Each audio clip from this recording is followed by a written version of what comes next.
Hi everybody, this is Father Warner D'Souza and we are celebrating today the memorial of Mary, Mother of the Church. In the year 2018, Pope Francis decreed that the ancient devotion to the Blessed Virgin Mary under the title of Mother of the Church be inserted into the Roman calendar. He raised the celebration of Mary, Mother of the Church, from the rank of a votive Mass to an obligatory memorial to be celebrated a day after Pentecost. The Holy Father wished to promote this devotion in order to encourage the growth of the maternal sense of the Church in her pastors, religious and faithful, as well as a growth of genuine Marian piety. The Church has several ranks of celebration. There are solemnities, feasts, memorials, and votive masses.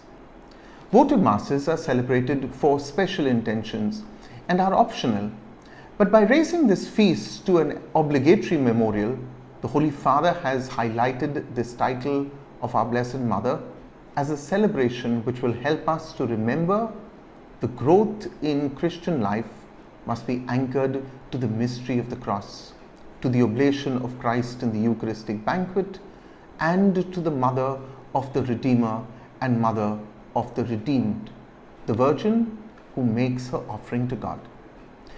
History of this celebration, we find that this history is rooted in the veneration of Mary as the Mother of the Church and goes back to St. Augustine and St. Leo the Great. St. Augustine says that Mary is the mother of the members of Christ because with charity she cooperated in the rebirth of the faithful into the Church.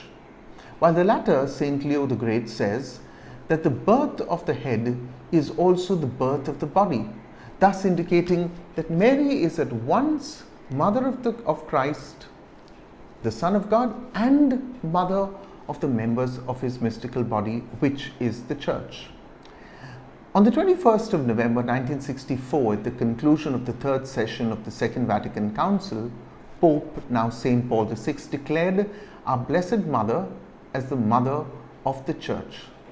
That is to say, Mother of all Christian people, the faithful as well as the pastors who call her the most loving Mother, and established that the Mother of God should be further honored and invoked by the entire Christian people, by this tenderest of titles.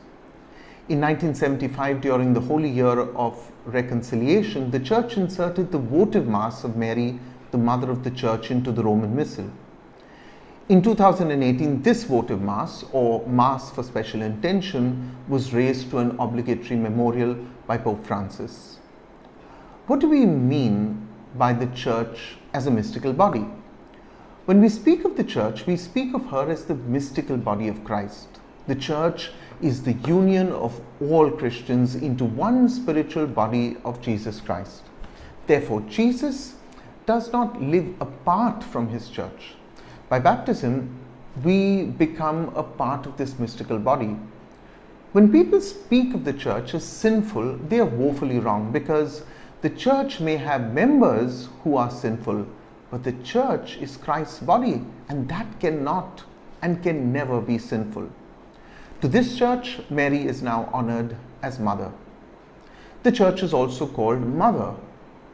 We are born by the Church. We receive new life in and through her at baptism. It is this Church that embraces us like a mother does, via the sacraments, which are outward signs of inward grace. Like we do with our earthly mother, we run to the Church in need. At a very practical level, what then does this mean for us? We need to deal with Mary in the way she wants to be treated, as a mother. In the Indian context, we see several deities worshipped as goddesses in other religions.